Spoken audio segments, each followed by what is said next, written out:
the manifestation of God. Obviously, no one is going to be able to dispatch this properly. Yesterday morning at the shrine of the Bab, I was thinking about this after our prayers, and I remembered that Abdu'l-Baha, and of course Baha'u'llah himself, but Abdu'l-Baha had said that we have all been invited to the banquet of God.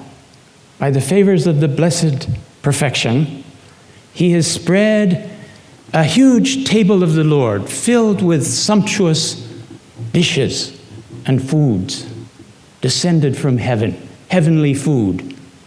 Bread that he says if we partake of it, we will attain to everlasting life. But it's a big banquet table. The second inspiration of the morning came when I remembered that certain fine restaurants that have quite an array of main dishes offer taster's menus. And so this evening I would like to attempt a taster's menu. A bit of this, a bit of that, a little look at that prospect, a taste of this, a drink of some of this nectar, and hopefully that will stimulate all of us to go back to the books and partake of the real feast.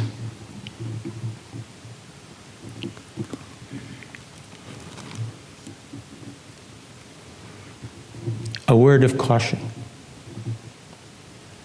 What I'm going to say tonight is a cross point between what the writings say and what I understand. I think we've heard here from the previous speakers that what we say as individuals, of course, in no way represents the house of justice.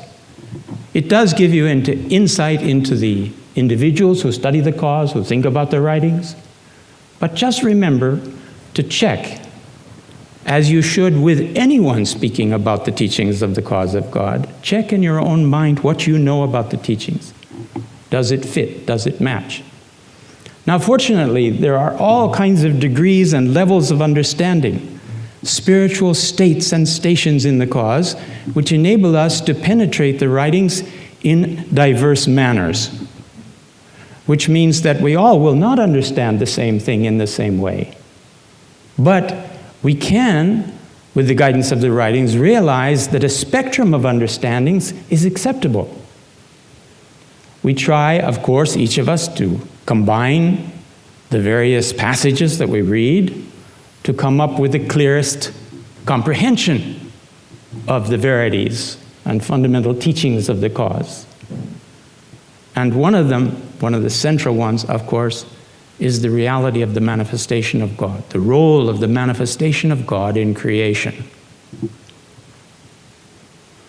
The title of this evening could be The Manifestations of God, for in one sense, what we're going to say about the manifestation applies to all of them. But it's not meant to be a survey of progressive revelation in that sense, or a history of any of the individual manifestations, but rather what we can discern about the nature of the manifestation. Now, you're all aware that Baha'u'llah is the supreme manifestation of this universal cycle, that his teachings surpass the combined teachings of all the prophets of the past. Not that their light was lesser, but commensurate with the time of the coming of age of the human race, Baha'u'llah has been commissioned by God to deliver a revelation which is the supreme revelation for a period of 500,000 years. Now, we listen to that. What do we understand by it? One of the extraordinary things about this revelation is insight into the nature of the manifestation. That is, we have passages the likes of which we've never had in past revelations about God, about a description of what knowledge of God consists of, about the nature and articulation of the different aspects of the person of the manifestation of God. We've never had such things. These are this terrific dishes that are on our banquet table that we couldn't have imagined in the past. Shoghi Effendi mentions the intimacy Baha'u'llah reveals to us, describes to us the moments in which he received divine revelation, which his mission was assigned to him when he was in the darkness and misery of the Sayyid Shah. And he describes how the personation of his name, the All-Glorious, this maid of heaven, which is really an embodiment of his own spirit, addresses him. And this, I think, is one of the signs of God's humility and modesty, that he creates a figure who points to Baha'u'llah. Rather than having Baha'u'llah say, "O people, I am the beloved of the worlds. Turn ye all towards me." He has the maid of heaven, this gorgeous creature that he's suggested to us, that addresses us and points to him and says, he's the one. He's the best beloved of God. And then he describes that torrent of water, of spiritual divine knowledge and water, which poured over him from on high and transformed him, and how in those moments people could hardly bear to hear the words and the verses which poured forth from his lips. He refers to this several times in the course of his writings. Central to the revelation, he tells us that God's purpose in creating the universe, in creating the solar system, in creating the planet Earth, is that there would be creatures who could become conscious of God, who might know, and through that knowledge, love and adore their Creator. He quotes, as does the Master in his commentary that he wrote when he was a teenager, the tradition where in the divine voice, from the words of Muhammad, it says, "I was a hidden treasure, and I desired to be known. Therefore, I created thee that thou mightest know me." Out of that comes the whole of creation. The motive of God is love for his creation, and his desire that we partake of that love, that we reflect it back, and in that partake, if you will, or extend our vision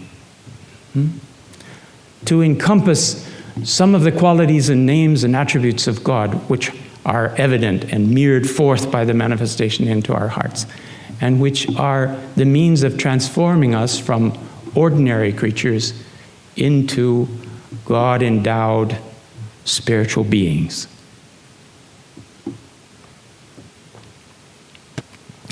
The nature of the manifestation, the description of the manifestation, the key passages, I think are the ones that Shoghi Effendi quotes in the dispensation of Baha'u'llah from the Kitab-i-Iqan.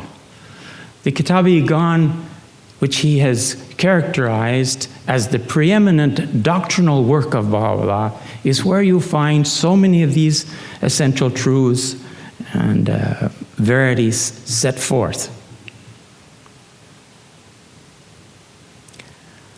What then, beyond this purpose of and spirit of human existence, that is to know, to love, to worship and adore God, how do we know God? What is the Baha'i concept of God set forth in the writings? How is God defined? The essence of what's in the Iqan has been captured by Shoghi Effendi in a summary in God Passes By of the contents of the Kitab-i-Iqan. And he tells us, he proclaims, he says that the Iqan proclaims the existence and oneness of a personal God, unknowable, inaccessible, the source of all revelation, eternal, omniscient, omnipresent, and almighty. He goes on then to explain, in the Iqan, Baha'u'llah goes on to explain, in unnumbered passages which take on the character of the voice of divinity, the call of God himself. And he affirms in this key passage, to every discerning and illumined heart, it is evident that God, the unknowable essence, the divine being, is immeasurably exalted beyond every human attribute, such as corporeal existence, ascent and descent, egress and regress. He is and hath ever been veiled in the ancient eternity of his essence, and will remain in his reality everlastingly hidden from the sight of men. He standeth exalted beyond and above all separation and union, all proximity and remoteness. God was alone. There was none else beside him, is a sure testimony of his truth. And then further speaking of God in another passage, he says, "From time immemorial, he, the divine being, hath been veiled in the ineffable sanctity of his exalted self, and will everlastingly continue to be wrapped in the impenetrable mystery of his unknowable essence."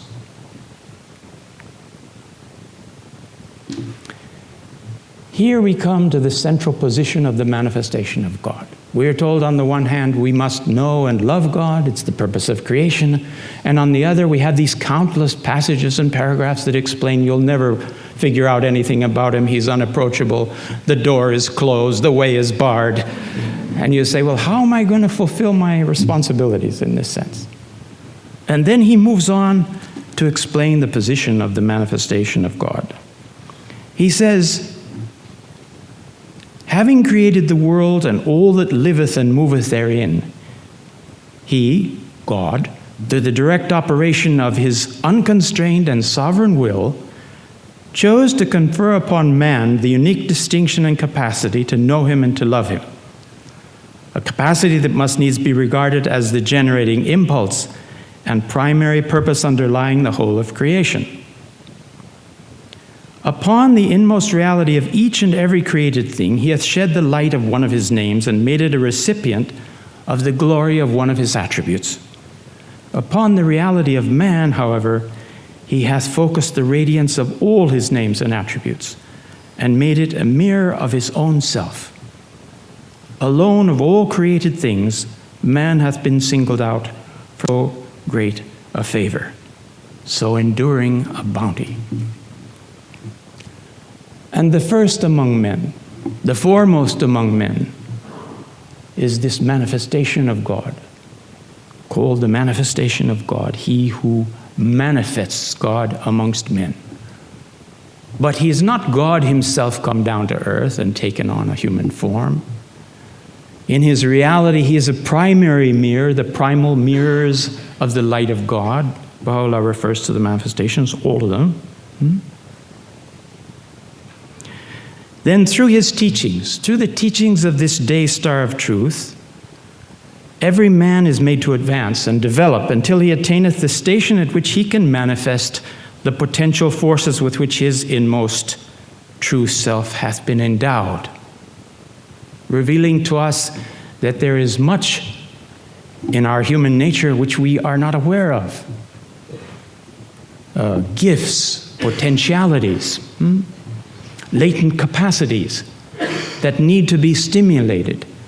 And what sets them in motion, what gives life and light to our understanding of these potentialities and our own true inner self, are the teachings of the manifestations of God. It is for this very purpose that in every age and dispensation the prophets of God and his chosen ones have appeared amongst men, and have evinced such power as is born of God, such might as only the eternal can reveal. Notwithstanding that there is no access to God, we have a few clues and explanations. Perhaps it struck you in the definition from God Passes By of Shoghi Effendi of God that he refers to him as a personal God. It struck, indeed, a number of believers, and they wrote the Guardian about this. What does this mean? And he wrote back through his secretary, what is meant by personal God is a God who is conscious of his creation. who has a mind, a will, a purpose, and not, as many scientists and materialists believe, an unconscious and determined force operating in the universe.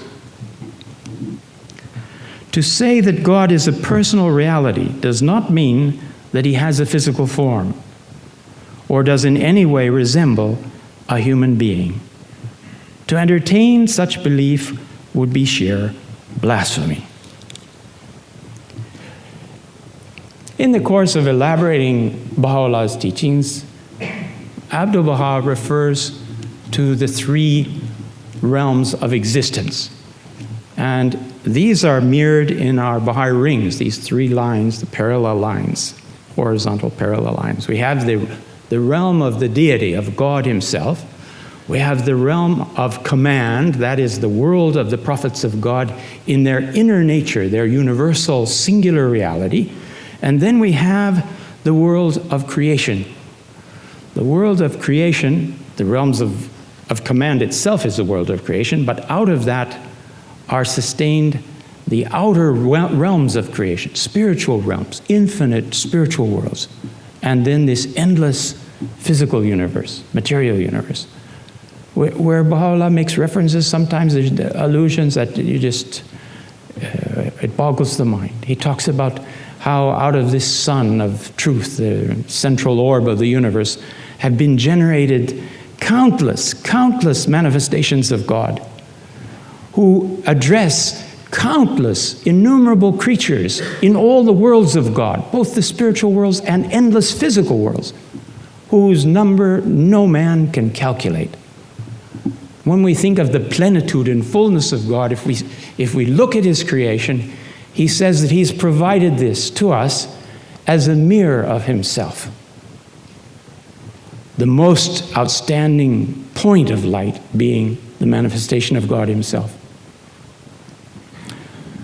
They asked Shoghi Effendi, what does the universal manifestation of God mean? Baha'u'llah is the universal manifestation. Does that mean he's the prophet of God for the whole universe? And Shoghi Effendi said, no, that he was particularly for this planet at this time.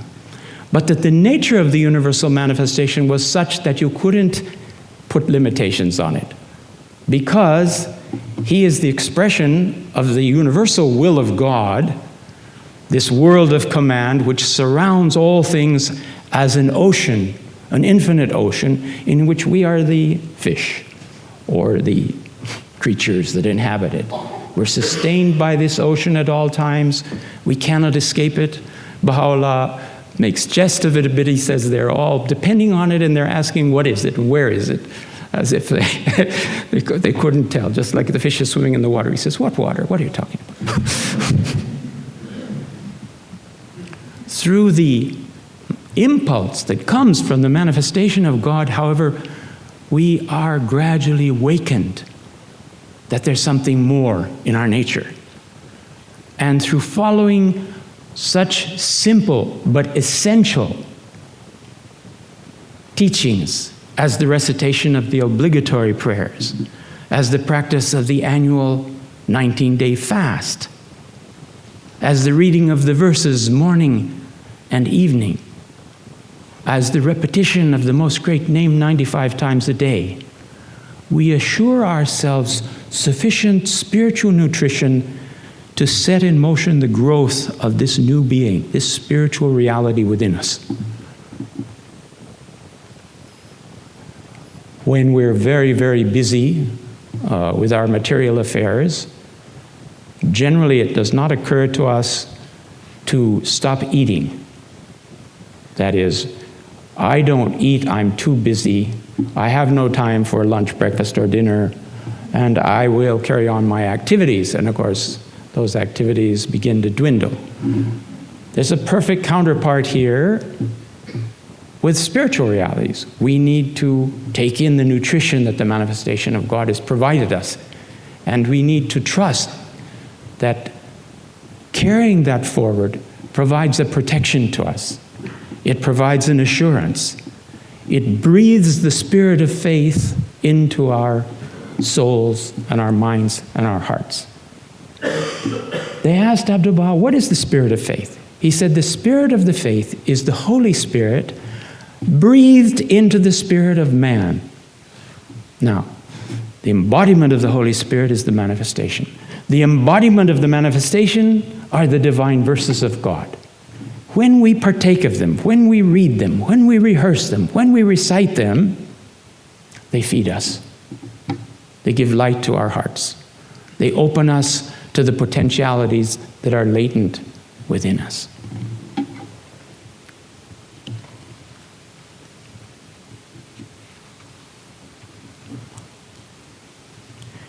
The manifestation of God Himself expresses His wonderment at the unknowability of the Creator.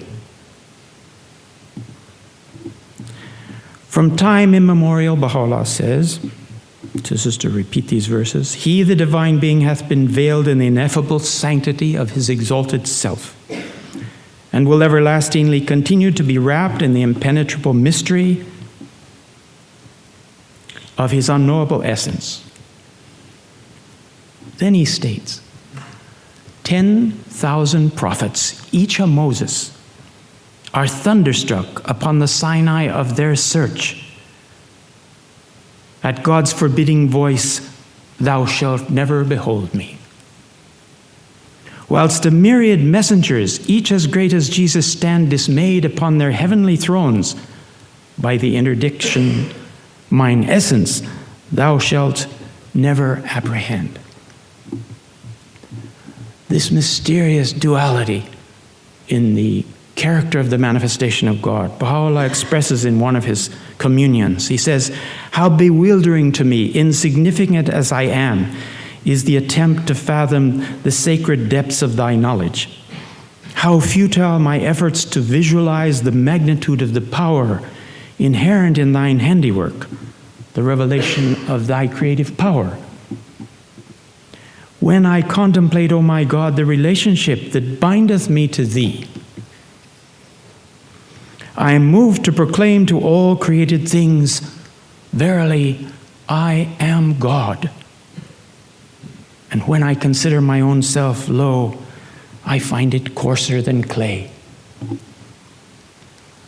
Very mysterious, this dual nature of the manifestation of God.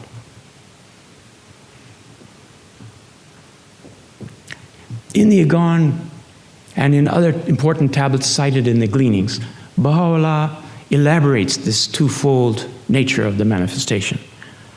He divides it into two parts: the inner being of the manifestation, which is identical with this world of command, which is the same as the will of God we read in the writings of the Bab,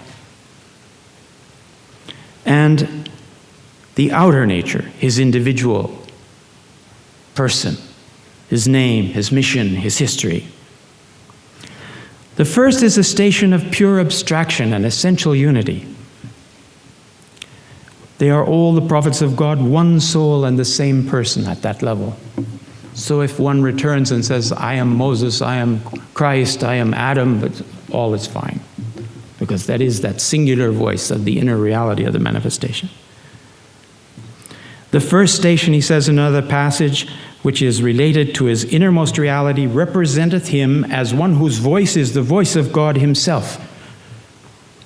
To this testifieth the tradition, Islamic tradition. Manifold and mysterious is my relationship with God. I am He Himself, and He is I myself, except that I am, and He is that He is. Did you get that one?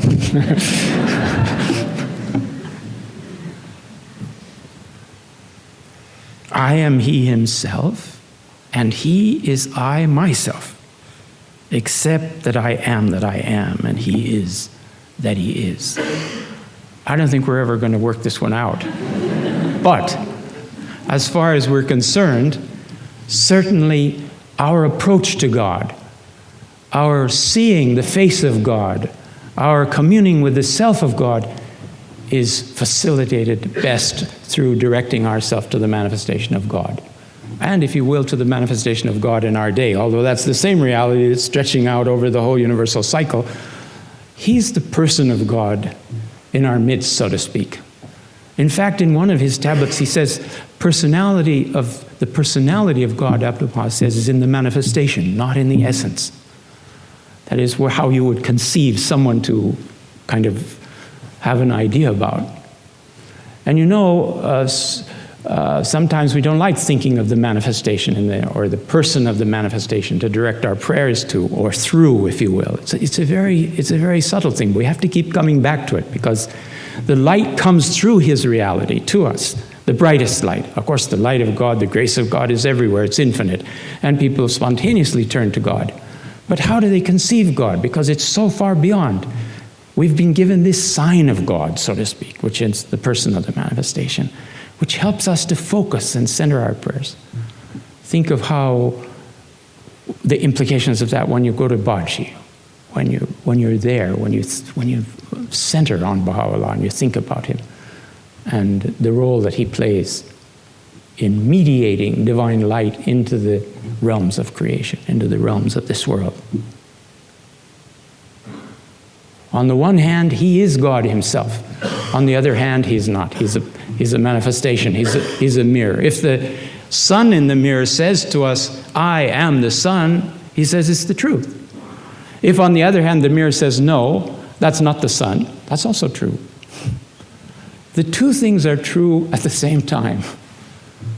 And our nature, in a sense, friends, there are spiritual realities, Abdu'l-Baha says, which apply at the same principle will apply at different levels of existence.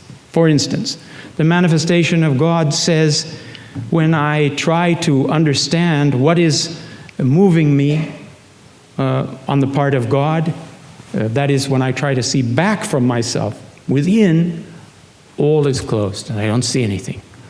But when I behold my role with respect to creation, the omniscience that the manifestation has with respect to every human soul, the immediacy that he has when any of us pray anywhere, in any of the worlds of God, all of that is a kind of consciousness which is totally beyond our comprehension. But he understands the world as he experiences it. Now, at our level, this reality is such that we don't really understand the manifestation of God. In fact, he kindly tells us that we really can't understand our own nature. The soul is a mysterious gem, and it's a reality created by God, and we really can't even comprehend our own nature, though we do a better job of understanding ourselves than we do our brother and sister Baha'is sometimes.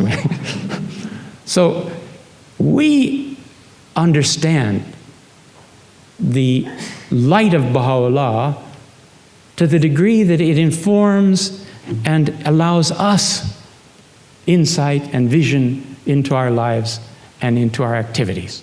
In the same way that the manifestation understands that invisible power of God at his level in terms of the manifestation of God and giving forth the laws and ordinance of God to creation, ordering creation, setting it on a path which allows for this knowledge and love of God to grow.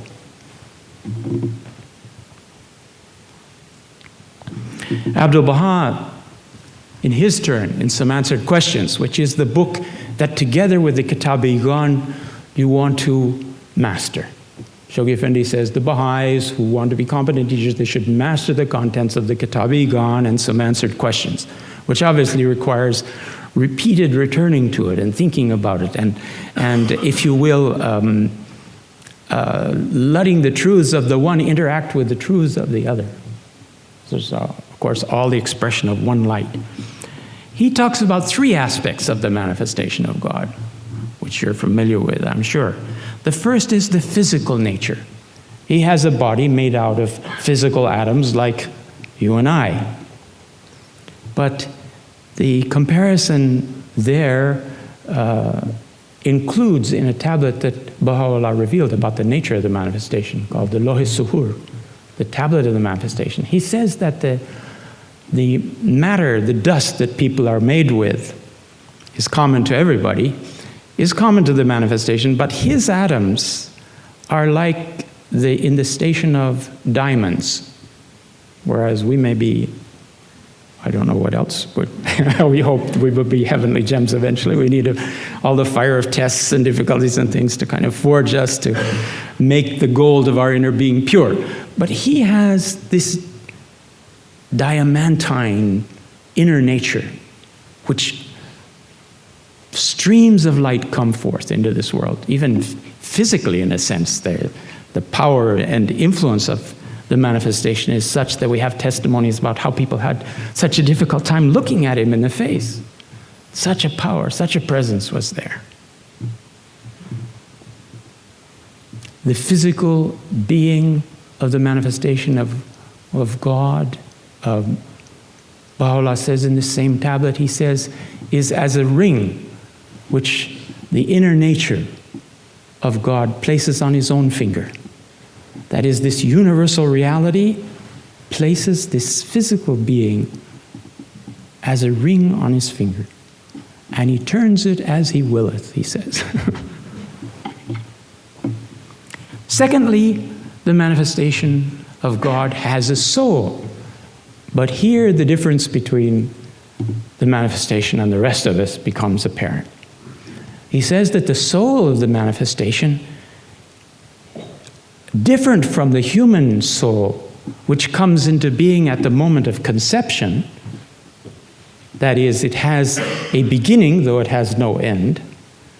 The manifestation soul has had no beginning. It's eternal with the creation of God. And the souls of the manifestations pre-exist in the world before they descend into this world and take on a physical form and live here. He says, we don't know the nature, Shoghi Effendi said, we don't know the nature of that world, so we don't know what was there, activity or condition. But they come from the realm, in one tablet, it says that their souls, our souls, ascend through the 7 valleys, if you will, or all these various stages of spiritual progress. But the soul of the manifestation comes from that highest realm, the dominion on high. For the Persian friends, the Alam-e Jabarut. The soul of the manifestation lives there even when he's dwelling here. He doesn't go through these stages again. He has it all from the beginning. The higher nature, again, is present in him. He is like a throne. This soul of the manifestation, and his physical being even, is like a throne upon which the divine spirit settles and sets and speaks forth to us. The third stage, which is this divine spirit that has settled upon him, is the divine effulgence present in his nature.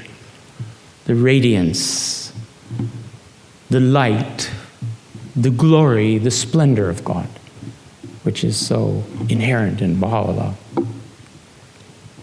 Let's think about the manifestation of God in Baha'u'llah, who comes and he says over and over in the Akdas in different places, verily, verily, I am God and there is no God but me. We wonder at the power of such a statement.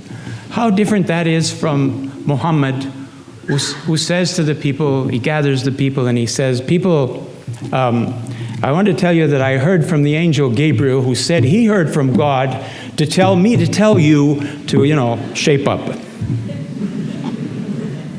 Look at the distance of the revelation at that stage. The revealer, how he's still veiled in those preliminary stages of progressive revelation. Even though times he would say the divine verses, very penetrating things. And the Quran is the word of God to feed the masses for 1,200 years. Yet, there was a distance there. Whereas in this day, he says it's the beloved himself who's arrived and is proclaiming to us the light of the kingdom, who has thrown open the doors of the spiritual realms and invited us in. And all the tablets you're familiar with, I'm sure, and the gleanings and things that tell you about that.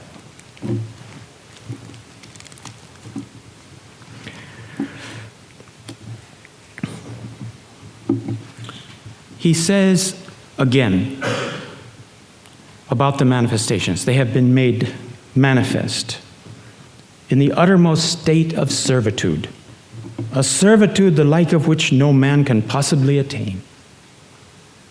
Thus, in moments in which these essences of being were deep immersed beneath the oceans of ancient and everlasting holiness, or when they soared to the loftiest summits of divine mysteries, they claimed their utterances to be the voice of divinity, the call of God himself. And again, were any of the all-embracing manifestations of God to declare, I am God, he verily speaketh the truth, and no doubt attacheth thereto.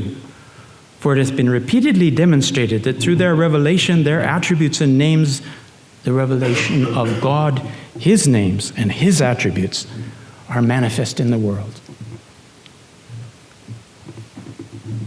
One side of the ledger. The other side of the ledger, Shoghi Effendi, calling us to a caution. The divinity attributed to so great a being and the complete incarnation of the names and attributes of God in so exalted a person as Baha'u'llah in this case, should under no circumstances be misconceived or misinterpreted. The human temple that has been made the vehicle of so overpowering a revelation must, if we be faithful to the tenets of our faith, ever remain entirely distinguished from that innermost spirit of spirits, that eternal essence of essences, that invisible yet rational God, however much we extol the divinity of his manifestations on earth, can in no wise incarnate his infinite, his unknowable, his incorruptible, and all-embracing reality in the concrete and limited frame of a mortal being. That Baha'u'llah should, notwithstanding the overwhelming intensity of his revelation, be regarded as essentially one of these manifestations of God, never to be identified with that invisible reality, the essence of divinity itself, is one of the major beliefs of our faith, a belief which should never be obscured and the integrity of which no one of its followers should allow to be compromised. In a letter written on behalf of The Guardian, he says, Baha'u'llah is, of course, not God and not the Creator, but through him we can know God, and because of this position of divine intermediary, in a sense, he is all we can ever know of that infinite essence, which is God. Therefore, we address ourselves in prayer and thought to him and through him, to that infinite essence behind and beyond him. In everyday practice, we embrace Baha'u'llah as the source of our knowledge of God. He says that this knowledge of God is identical with the knowledge of the manifestation of God, as far as human beings are concerned. But we always retain that there is that innermost essence of essences behind everything. The infinite, unknowable, unnameable, unmentionable God. If we have that straight, we can extol Baha'u'llah and his phrases of he is God and this is the day of God himself who has come. And I think we'll find that in this dispensation, we will celebrate that so much of the revelation has come to us in the first person of God, in the voice of divinity itself, divine verses. From that level, which is an affirmation of the truth, I am God. The modes of revelation, you perhaps have seen mention of that in the translation of the Surah Hekal. Baha'u'llah talks about 9 modes of revelation. In the Bab's writings, he talks about 5 modes, and he says 4 of them are the ones that were present in Islam, and then one that he's added is the mode of the revelation of those previous 4 modes, but in Persian verses. And he describes these 4 modes. He says that the top one, which corresponds to that inner being of the manifestation of God, that universal reality of the manifestation of God, and is an affirmation of the words he is, or I am God, the first person statement from that level, is the way he identifies the divine verses, the heavenly verses that are in the first person of God. You think of the tone of the hidden words, for example. All the hidden words are revealed in that tone. Love me that I may love thee if thou lovest me not, and so on. All of those have to do with this inner nature of the manifestation of God, which is the voice of God, so to speak. The second mode of revelation that he describes, which derives from the first one, is the individual reality of the manifestation of God. So you have the level of divinity, then you have the level of servitude. And the Bab, in describing these, he says that the manifestation of God assumes the position of servitude to teach us how to adore and pray to that inner reality of his. So he provides a model for us. And Shoghi Effendi, recognizing this very early on, took his time to reveal, to translate a whole book of prayers and meditations by Baha'u'llah. One of the great sources of understanding of the nature of the manifestation of God is that book. It's a book that we should study, perhaps too often. I find myself guilty of that too. I pick up the book, I want to pray. I open the book and I say, "Thou seest me in my prison." No, that's not me. And I skip over that. And we have a third of the book are meditations of Baha'u'llah about his own nature, his sufferings, his relationship to God. We've never had anything like that, friends, in divine revelation in the past. Don't deprive yourselves of that. You say, well, meditation's important. Yes. Those are the kind of things you want to meditate on. You want to find them, read them, think about them. So go to that book at times when you're not necessarily going to say the prayer that you're looking for. But find and identify those passages where Baha'u'llah is speaking in the first person. We all get caught up in one of those where we're reading with all thing that says, "Thou seest me endowed with the power to subdue the whole creation." And then you say, oh, that's not me again, you know. But it tells us something about the nature of the manifestation. So we want to have that in our scale of values too. And it's this level of servitude which he, in the Epistle to the Son of the Wolf, qualifies by a verse also from Islam, where he says, servitude is a substance, the essence of which is divinity. You see how his outer nature is mirroring forth and drawing us, attracting us to his inner nature, to his inner being. This stage is the affirmation of the words, "Thou art God." The first stage, "I am God." The second stage, "Thou art God." The third level of revelation, of verses, he refers to as commentaries, explanations, an affirmation of the truth, He is God. Explanations about it. I am God, Thou art God. He is God. And finally, the fourth level of revelation, which are discourses and rational arguments and discussions revealed by the manifestation of God, which correspond to the words, He is God who, whatever explanation is being given about it. These four modes of revelation, moreover, the Bab identifies with the rivers of the Kosar, of the throne of God in the highest paradise. And he says the heart of the manifestation of God is this divine throne. And these four kinds of verses flow out from him. And this is this magic explanation that's been given before about those rivers being made of water, milk, honey, and wine. And you have the water corresponding to these divine verses in the divine voice itself, milk as prayers, honey as commentaries, and wine as rational discourses and arguments. So you get this picture of all of these prophecies of the past being opened and explained and elucidated for us in the writings of the Bab and Baha'u'llah.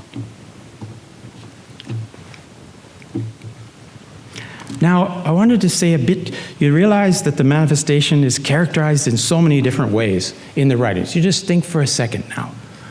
What is one of the metaphors for the manifestation of God? What is one of his titles?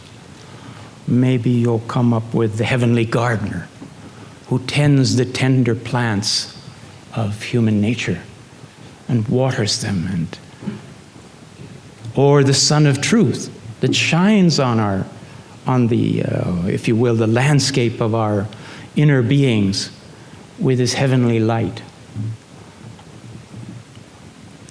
Or the teacher in the school of the prophets that comes repeatedly to educate and enlighten our souls. I found one the other day of the master. He calls him the tailor. The kingdom of God is as a tailor that comes and stitches together all the fragments and pieces and patches of humanity into one celestial robe to adorn the world. Here you are,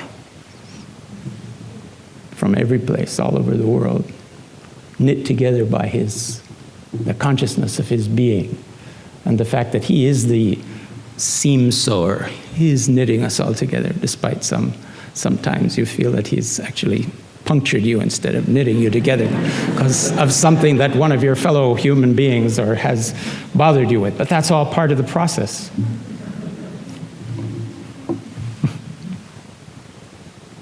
The judge, the lawgiver. We already mentioned about the ocean. He identifies himself as the breath of God, how he breathed life into all things. This is this inner will of God. To the will of God has brought all things into creation. He's especially the Word of God. When he's alive, he is the living Word. He is the temple of God. And the Heikal is a very important work because it describes for us, it sets forth, if you will, the credentials. God gives us the credentials of the manifestation of God. Once established what his position is in creation with respect to all the other levels of life and existence, then he moves on to tell the kings, now that you know who I am, this is what you should do. And then he commands them. But he establishes this, his essential identity first, so to speak. He is the living Word, and he describes us as words and letters. He's the living book, and he describes us as the words and letters of that book, in the sense of when you have the picture of the universal reality, the manifestation of God, then we are like words and letters generated within that book. None of us complete, but the book is all of us. It is the living community which pulsates to the bounty and blessings of Baha'u'llah. In the Heikal, he switches back by saying that in one sense he is the book, but then he switches back to say that the verses are the book. And we understand by this that he means that in his absence, the book becomes the presence of God, the verses of God, because they are a distillation, if you will, of his own spirit. This is a mysterious thing when you think of it, friends. The manifestation of God in his inner nature receives the light of God, and he begins to chant verses, the holy verses of God which educate and illumine us, and they become physical sound. Not only physical sound, but the secretary is there making some black scratches on a piece of paper. The whole of this divine impulse has become constrained, controlled by some little black marks on a sheet of paper. 100 years later, you pick up this paper and you begin reading this. And since you are an index of the universe, since you are a hologram, if you will, of all existence, the meanings are latent, inherent in your being. And as you read those things, the corresponding realities set themselves alive again within you. If the mirror is clean, if the intention is pure. So there it comes back alive again. It's become spirit again. It moves you to arise and be a knight of Baha'u'llah for Saint something or another, one of these islands out somewhere out there. You know? Strange how the interaction between spirit and matter. Think of just the mysteries of that alone are amazing. Baha'u'llah, out of deference to the friends, would excuse them when he felt the attraction, the impulse to reveal verses. Now, we want to write something, we sit down with the paper and we scratch our head and we think we'd write this and we scratch it out and we do it again. We know House of Justice does this too. Actually, it finally comes out with what it wants, but it works through several drafts working on. The manifestation of God doesn't have that particular difficulty. He can reveal verses from the morning until the evening, and he's transformed when he's doing it. And we have a few testimonies about what the manifestation, what state he was in when he was revealing these words of God, the divine words. And Mirza Aga Khan, who was the principal amanuensis, the secretary, he writes that when Baha'u'llah was revealing, he would relieve the friends, he would excuse them because it was overwhelming. People would pass out. There is a story of Ruhullah's brother asked if he could be present when the verses were revealed. He was curious. And the family asked Baha'u'llah. They called him one day, called him to the mansion, to the room of Baha'u'llah. And they said, Baha'u'llah wants to see you. And he went to the curtain there of the room. And they said, go in, just open and go in. He steps inside the room, and he says he saw Baha'u'llah was pacing, and he was chanting. And Baha'u'llah looked up at him with a smile. And he says, as he looked at me, and as I heard these words, my knees began to buckle. And I fell, and as I was falling down, Baha'u'llah said to me, Huda Hafiz, goodbye. And then they pulled him out from under the threshold and went and put some rose water on him, and he said, what happened to me? And he says, you asked to be present when Baha'u'llah was revealing. So it wasn't for everybody, this particular capacity to be able to take that. Now he says, Aga Khan has written a few phrases. He says that Baha'u'llah's face would begin to shine like the sun. The rays of light coming out from him would be overwhelming. And he himself says numerous times he would swoon away at the revelation that was coming from Baha'u'llah. You'd have these verses, Baha'u'llah would be reciting them one after the other. He said, I could get down 1 in 5 of the verses. Now, obviously, friends, there had to be an editorial process later where Baha'u'llah looked at the notes of the amanuensis, and they worked it out until they had the tablet the way it was to be copied and to go out. But it was overwhelming. They couldn't do it. Sometimes somebody else would have to be called. And there were 2 secretaries, 3 secretaries trying to take these things down. He said that his words would become endowed with such power. It was as if you were listening to peals of thunder rolling off the manifestation. And at such times, you couldn't decipher the words themselves. They were words, but you were so overwhelmed by the power of it that you couldn't take that in. We have the testimony of a wonderful servant, Haji Mirza Haider Ali, one of the great servants of Baha'u'llah, who was allowed to enter the presence of Baha'u'llah at the time of revelation, and later has left to posterity the following account, a paragraph. Let me just read that for you. This was in Akka. When permission was granted and the curtain was withdrawn, I entered the room where the King of Kings and the ruler of this world and the next, nay, rather, the ruler of all the worlds of God, was with great authority seated on his couch. The verses of God were being revealed, and the words streamed forth as in a copious rain. Methought the door, the wall, the carpet, the ceiling, the floor, and the air were all perfumed and illumined. They all had been transformed, each and every one, into ears, and were filled with a spirit of joy and ecstasy. Each object had become refreshed and was pulsating with life. To which worlds I was transported, and in what state I was, no one who has not experienced such as this can ever know. There was a young man present in a meeting with the master in New England. And the master was speaking about the power of religion to educate us, enlighten us, how essential it was.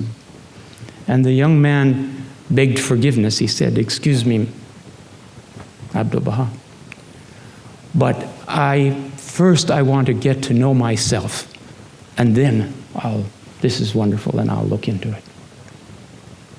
And Abdu'l-Baha's answer was, "Without light, nothing is seen." And friends, that's what we've got. We've got the light of the manifestation. And if we look for enlightenment anyplace else, it's entirely limited. Now, that doesn't mean you don't study and you don't go to university and all these things, because Baha'u'llah says acquire proficiency in all the arts and sciences. He wants the people of Baha to be illumined in the best way in everything to do, both with material sciences and spiritual sciences, which he speaks about too, which are the understanding of these mysteries and heavenly realities. Our time is coming to an end. There's one thing else I wanted to share with you a bit, which is again one of my own kind of meanderings and thoughts on the subject, and that is, we're told that the human reality, we read about this earlier, all the names and attributes of God are reflected in each soul, potentially. And we're also told that every human soul is different from every other human soul. Now, that truth at another level gives you the fact that every fingerprint is different, or every leaf of the trees all over the world is different. There is that uniqueness, which seems to be a reflection of God's name, the unique, the one.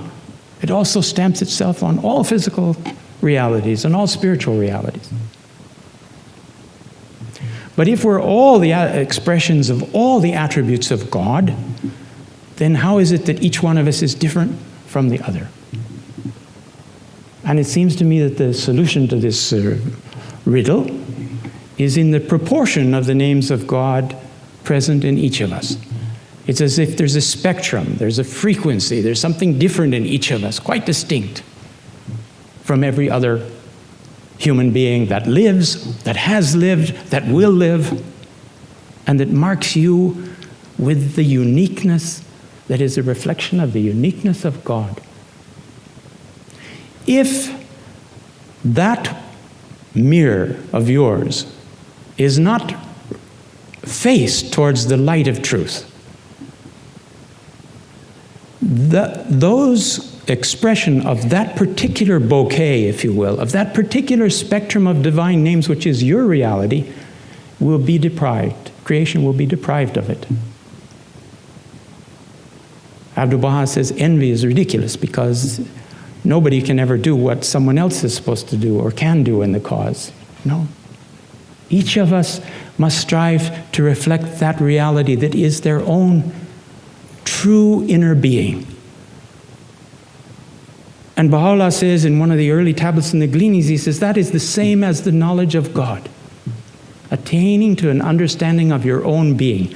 Attaining to a consciousness of the light of Baha'u'llah motivating those divine names and attributes which are your reality. In one of the tablets of Abdu'l-Baha, they asked him, why is it that people, the great learned ones, the mystics and saints, describe God in such different ways? And he says it's because of the dominant name of God in that soul. Each of those souls has one of the dominant names of God. Maybe you've read Rahia Khanum's Growing Pains of a Spiritual Assembly. You know, you have Mrs. Mercy and Mr. Justice and Mr. Fair-Mindedness and Lady Bounty and all these people that are constantly, any subject that comes up, they say, well, we have to remember to be loving, you know. We can't be harsh. And another one says, if you don't impose the law of God, there'll never be any progress. And we know the cast of characters. Now, I think Baha'u'llah said if you get 9 of those people together, you get a nice balance, some kind of a moderation and a balancing out of the understanding of these different individuals, and you can trust to move forward with it. Now, obviously, the more that the mirrors are polished, the more they will reflect this light. Another thing that seems to confirm this point of view is that Baha'u'llah, when he's asked about the next world and the activities of the souls in the next world, one of the things, of course, he says is that the souls of the believers will be ushered into the presence of the prophets and messengers of God. And they will ask us what we've suffered in the path, in the way of God. Well, friends, if we haven't suffered anything, it'll be a very short interview. But if our whole life has been given over to sacrificing ourselves for the cause of God, it will have an eternal character.